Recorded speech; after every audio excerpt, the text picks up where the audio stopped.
नमस्कार, मी सुजाता.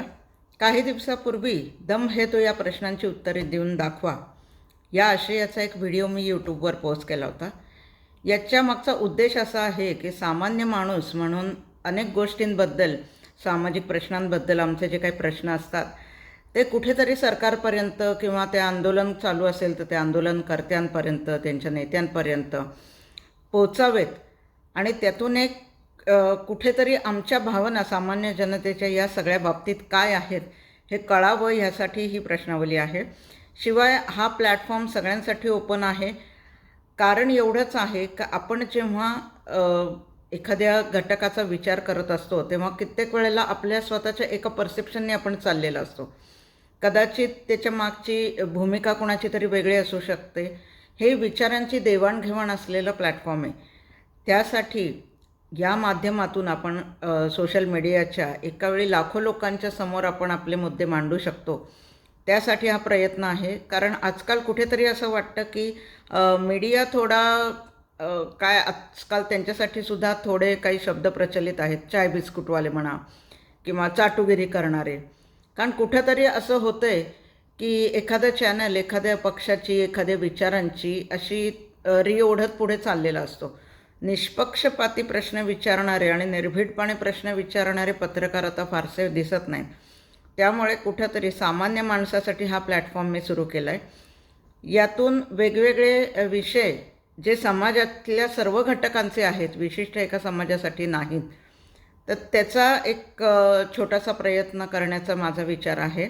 त्यातून आज मी दम है तो प्रश्नांची उत्तरे देऊन दाखवा याचा भाग दुसरा मी आज पोस्ट करते आहे. याच्या मागे कारण असं आहे की अनेक प्रश्न आहेत जे एका व्हिडिओमध्ये तुमचे कधीच कवर होणार नाहीत. त्यामुळे वेगवेगळे विषय एका वेळी घेऊन त्याच्यात समाजाची एक कुठली दिशा आहे किंवा कुठला विचार आहे हे जाणून घ्यायची इच्छा आहे. प्रत्येक भागात आपण थोडे थोडे प्रश्न इथं मांडत जाणार आहोत की जेणेकरून सरकारला आपण प्रश्न विचारू शकतो. सामाजिक कार्यकर्ते आहेत, त्यांच्या सूचना असतील, जनतेच्या सूचना असतील, त्यांचे मुळात प्रॉब्लेम काय आहेत हा एक विचार असेल. त्याच्यातून आपल्याला कुठेतरी समन्वय करून एखादा मार्ग निघतो आहे का, असे वेगवेगळे त्याच्यातनं भूमिका आहेत. म्हणून हा प्लॅटफॉर्म आहे. तर आजच्या दुसऱ्या भागामध्ये सुद्धा माझे काही प्रश्न आहेत. आता मुख्य प्रश्न असा आहे पहिला राजकीय नेत्यांसाठी की बहुतेक वेळा भाषणांमधून असं सांगितलं जातं की मी शिवाजी महाराजांची प्रणाली घेऊन पुढे जातो आहे किंवा एखादा पक्ष म्हणतो आमची शाहू फुले आंबेडकरांची आहे. मग ही विचारधारा म्हणजे नक्की काय? कारण तुमची एकूण कृती किंवा राजकीय नेते जेव्हा कुठे बाहेर भाषणं देत असतात किंवा पत्रकार परिषदेत बोलत असतात तेव्हा काही नेते असे आहेत की अपशब्द वापरले जातात, त्यांच्याकडून शिवीगाळ केली जाते. तर कुठेतरी लोकप्रतिनिधींचा स्वतःच्या वागण्यावर एक संयम अंकुश असायला हवा आणि तो जेव्हा नसतो ना त्यावेळी मग ते व्यक्तिमत्व कुठेतरी काहीतरी गडबडलं आहे असं वाटायला लागतं. आणि मग तुम्ही विचारप्रणाली तर बाबासाहेबांची म्हणता, पण ते संविधानाने जो अधिकार दिलेला आहे तुम्हाला एक लोकप्रतिनिधीचा, तेव्हा त्याची जशी काही अधिकार असतात तशी त्याची काही कर्तव्य पण असतात. पण मग ते कुठेतरी मेळ खात नाही. जसं शिवाजी महाराजांचं नाव घेऊन जर का तुम्ही शिव्याशाप द्यायला लागलात तर ही तर विचारसरणी त्यांची नव्हती.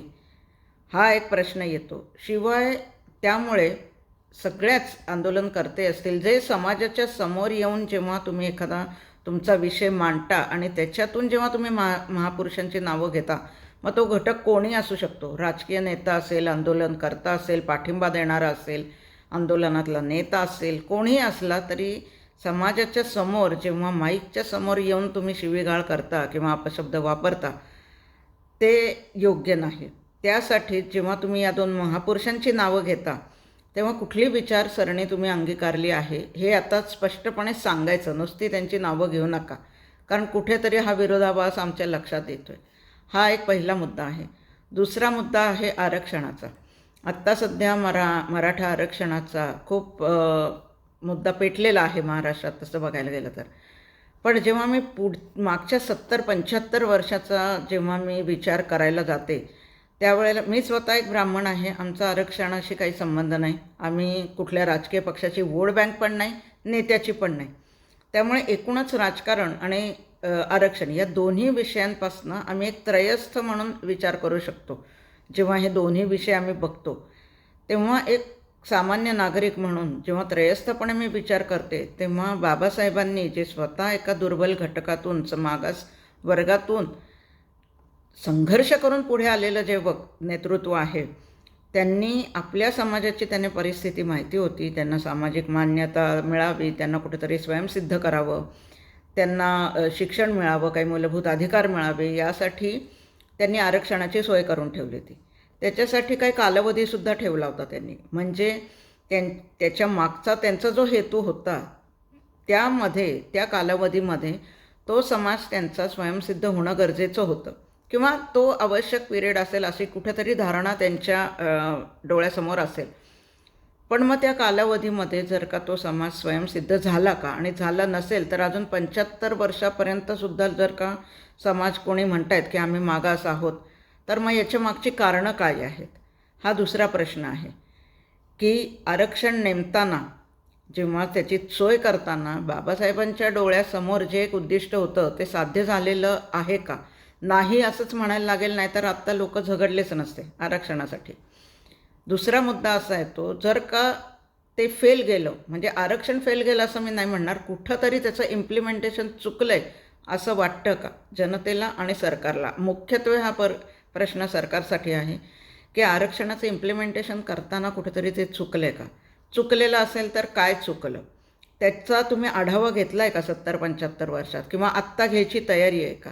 आणि आत्ता जर का त्याच्यातल्या काही त्रुटी तुम्हाला समोर आल्या की नाही बाबा हे इम्प्लिमेंटेशन करण्यात ह्या गोष्टी चुकल्यात आपल्या, तर मग ती सुधारण्याची तुमची तयारी आहे का? त्याच्यासाठी सर्व घटकांनी, सर्व घटक म्हणजे ह्याच्यात विरोधक आणि सत्ताधारी, राज्य सरकार, केंद्र सरकार सगळेच आले, कारण हा मुद्दा समस्त भारतीयांसाठी आहे. जरी आपण आत्ता महाराष्ट्रापुरता बघितला तर सरकार आणि विरोधक दोघांची तयारी आहे का या गोष्टीचा आढावा घेण्यासाठी? जर का काही त्रुटी सापडल्या तर त्याच्यावर विचार करण्याची, ते बदल जे काय आवश्यक असतील ते करण्याची तुमची तयारी आहे का? आणि जर का हा मुद्दा असा येतो, कारण मुख्य मुद्दा असा येतो की मग आरक्षण देऊनसुद्धा जर का समाज मागास राहत असेल तर मग आरक्षणाचा फायदा काय झाला? जो उद्देश ठेवून बाबासाहेबांनी ती रचना त्याच्यात करून ठेवली संविधानामध्ये, आणि त्याच्यानंतरसुद्धा 75 वर्षांनी तो रिझल्ट मिळत नसेल तर मग कुठे चुकले नक्की? हा एक प्रश्न आहे सरकारसाठी. तिसरा असा मुद्दा असा आहे की आत्ता जे लोक म्हणतात की आम्ही मागास आहोत, पण तरी त्यांची विचारधारा असते बाबासाहेबांची, कोणाची असते शिवाजी महाराजांची. हे दोन्ही व्यक्तिमत्व अशी आहेत की ज्यांनी प्रस्थापित जो काही समाज होता, जी काही परिस्थिती होती त्याच्या संघर्ष करून ते पुढे आलेले आहेत. मग ही जर का विचारधारा तुम्ही आमची आहे म्हणता, मग याच महापुरुषांचा आदर्श समोर ठेवून, त्यांचा इतिहास माहिती आहे, त्यांनी कसा कसा लढा दिला ते तुमच्या समोर आहे, एक उदाहरण त्यांनी तुमच्या समोर ठेवलेलं आहे, तर मग त्यांना फॉलो न करता तुम्ही कुठल्या तरी नेत्याच्या मागे गेलायत, ही तुमची चूक झाली आहे का?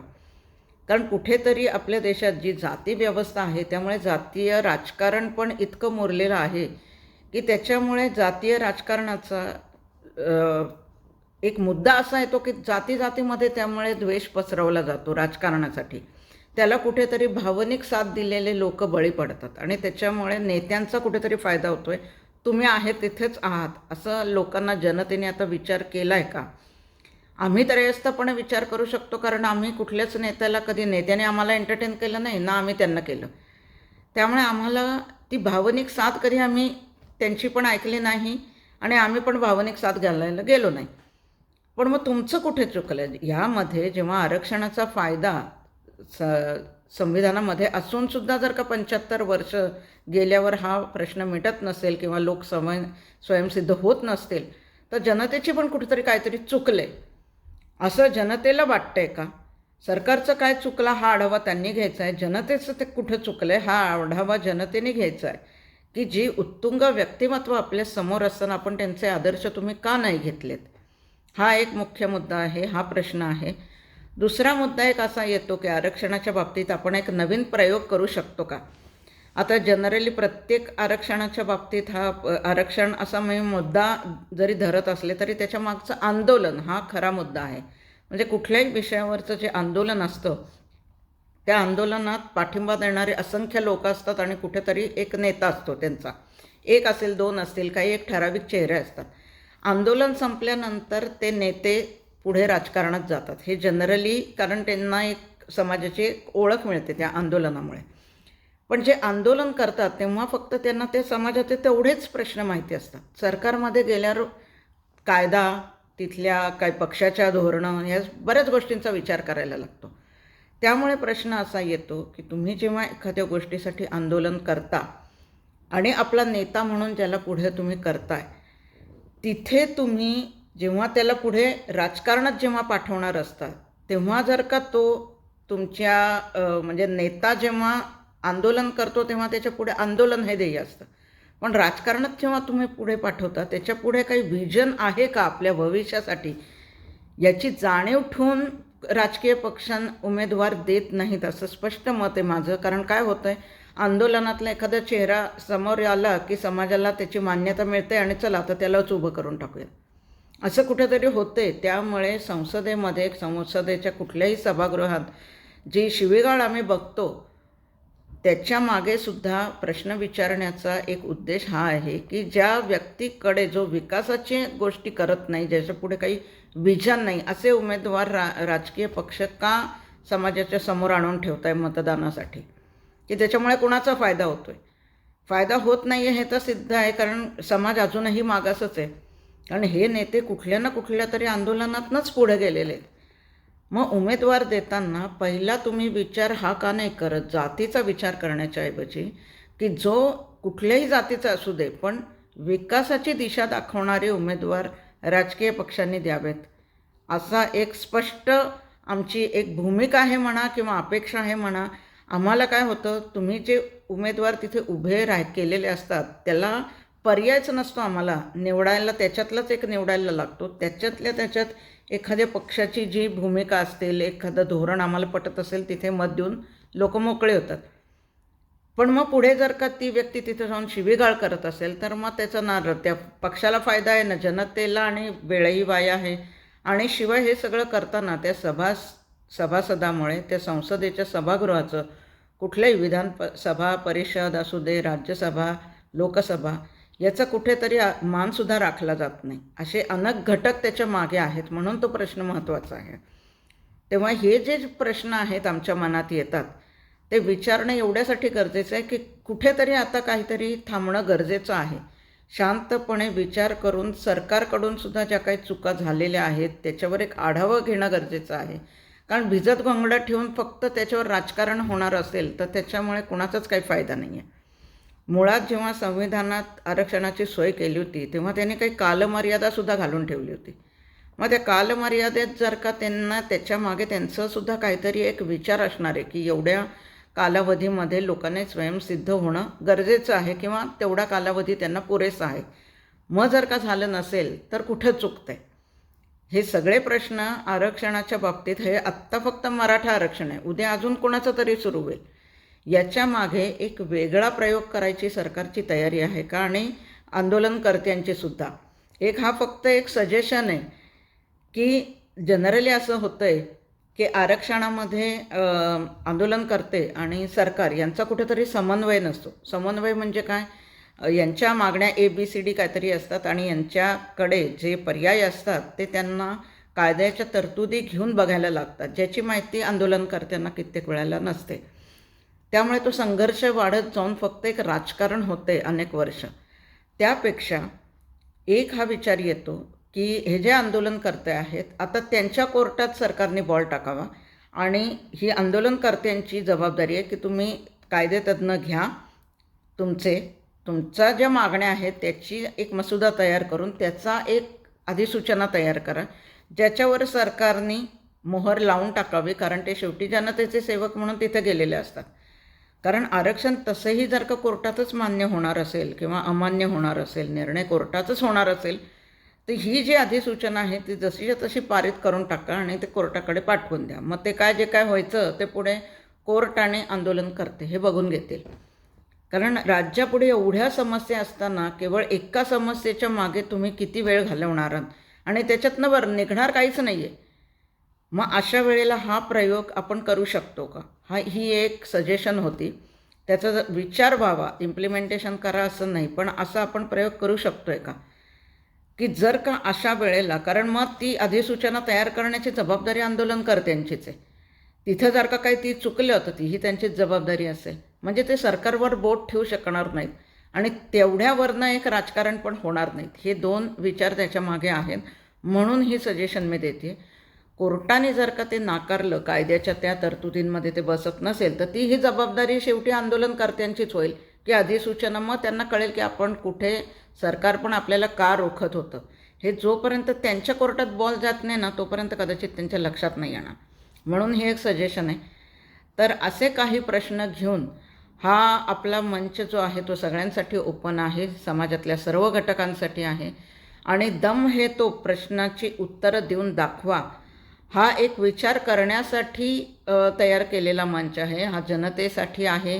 प्रश्न जनतेचे असतील तर जनतेलाही प्रश्न आहेत, राजकीय पक्षांना आहेत, नेत्यांना आहेत. हा सगळ्यांनीच मिळून करण्याचा प्रयत्न आहे. त्यामुळे एक पॉझिटिव्हली आपण या गोष्टींचा विचार करून एक जर का चांगला सुवर्णमध्य काढू शकत असू तर त्याचा जरूर विचार व्हावा.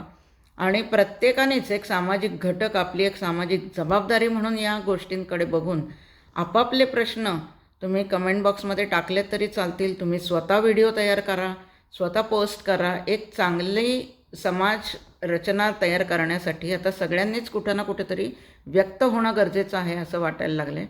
त्यासाठी हा एक प्रयोग आहे. त्यामुळे आजचा हा भाग 2 या काही ठराविक प्रश्नांसाठी आहे. त्यामुळे सरकारने आणि जनतेने या सगळ्या प्रश्नांचं उत्तर द्यायची गरज आहे. त्याच्यापेक्षा आत्मपरीक्षण करण्याची गरज आहे. आणि त्यातून जर काही पॉझिटिव्ह आउटपुट निघालं तर कुठेतरी आपण एका चांगल्या समाजासाठी प्रयत्न करतोय आणि त्याचं कुठेतरी चांगला रिझल्ट मिळत असेल तर सर्वांनी प्रयत्न करायला काहीच हरकत नाही.